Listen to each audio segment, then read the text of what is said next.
Gracious God, once again we stand before your holy word, seeking truth for our lives. Speak, for we listen. Amen. As Elgin and I were riding back from Presbyterian yesterday, reflecting on the workings of the broader church and the joy that we share in leadership, we were talking about worship today. And I commented, well, we're doing an All Saints' Day service. And he said, I didn't grow up with All Saints' Day as part of my tradition, and I think many of us, perhaps this is a newer part of our worship tradition, the idea that we celebrate All Saints' Day.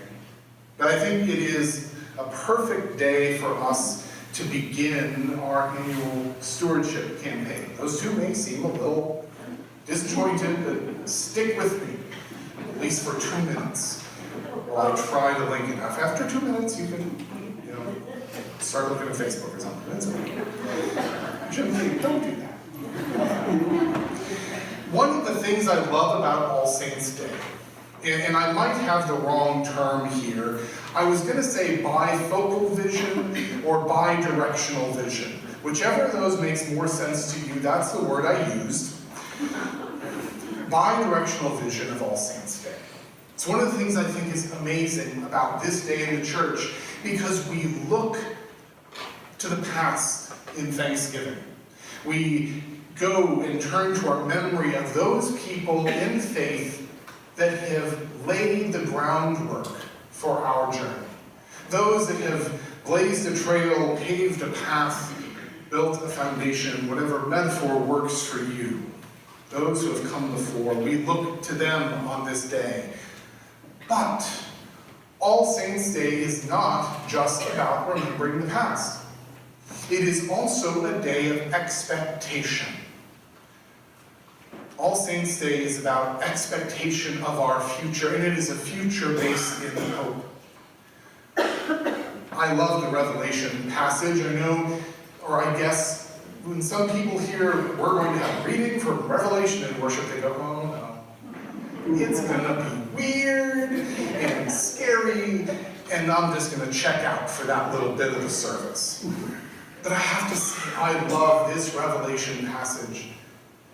God will wipe away every tear, for all things are being made new. I have to say, the last couple weeks, there have been a lot of tears that have need wiped away. I have often, in my prayers, asked God to make things new. From Pittsburgh to just a couple days ago in Egypt, when our Coptic brothers and sisters once again were greeted with violence and death, to another senseless killing in the name of racism and misogyny in Florida. How much we need hope, and how much I need to hear that God will wipe our tears away. Because the kingdom is coming, and that is the promise of All Saints' Day. That the work of the church, the work of God's people for thousands of years has not been and will not be in vain. But today we consider not only those that have gone before and will come after us, but we today are also considering how this vision calls us to live generous lives in the here and now. When we consider what we are called to do in and for the kingdom, we do it by looking back in thanks.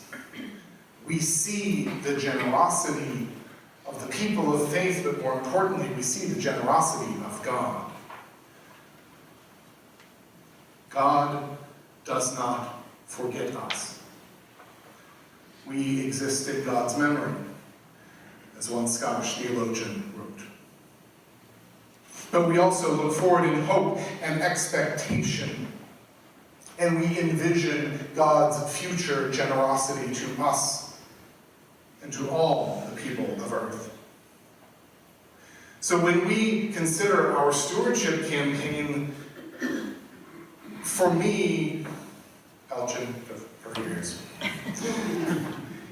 it is not about numbers. It's not about meeting a budget. It is about being dedicated to our response to God's generosity, God's extravagant generosity to us. It is where we prayerfully look back and forward and consider God's call for us in these coming months.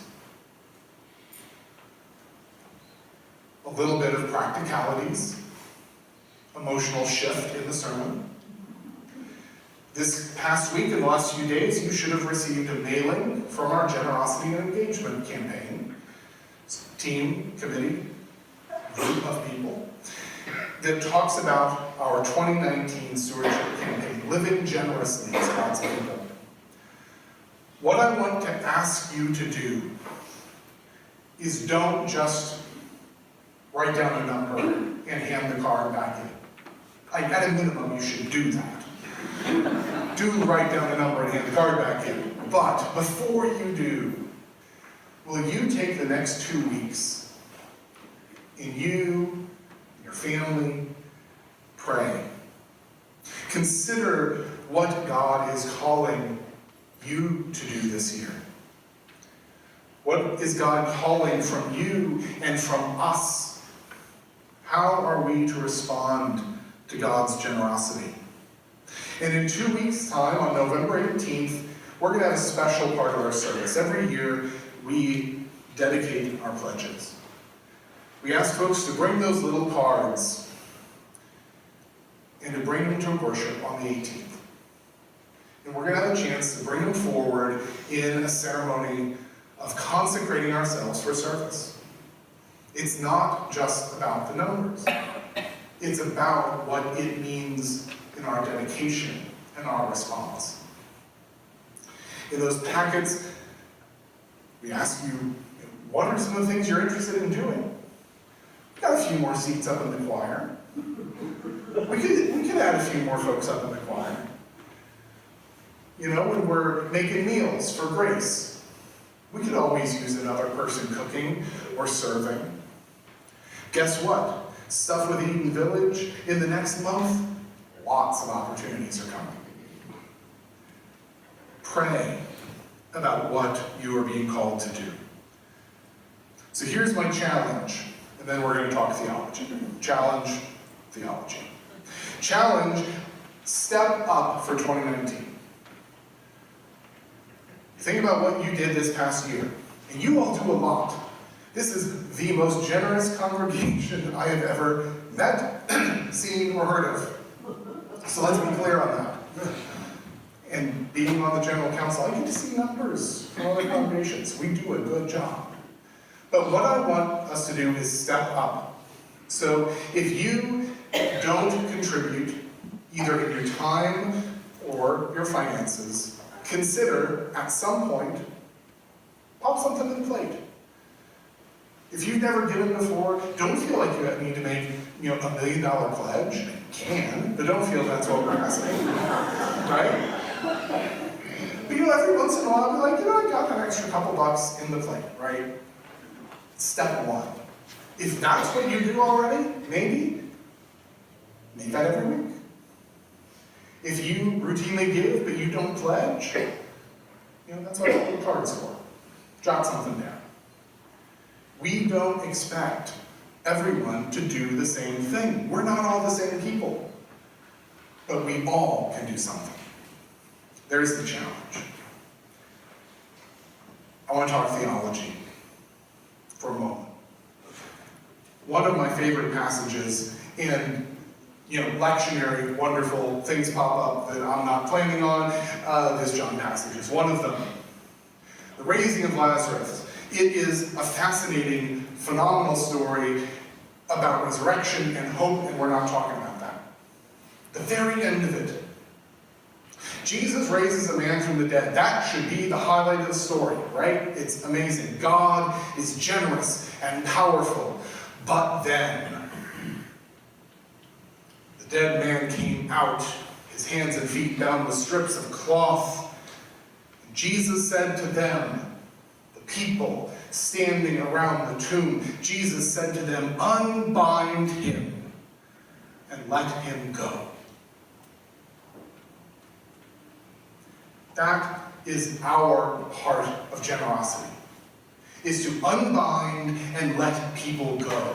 Another translation says, unbind him and set him free. That's the work we're called to unbind people from the things that keep them in their tombs, from fear and sin and division, and to set them free to live glorious lives. What greater calling can there be? To unbind the world and let us live free. In a few minutes, we're going to gather at the table for the feast that God prepares for each of us. When we come forward, we are enacting right here, right now, God's freedom. We are proclaiming to the world that all are welcome. Full stop. Like I said, this is a good day. You know, sometimes I get excited about things. It's a good day. In the name of the Father, and the Son, and the Holy Spirit.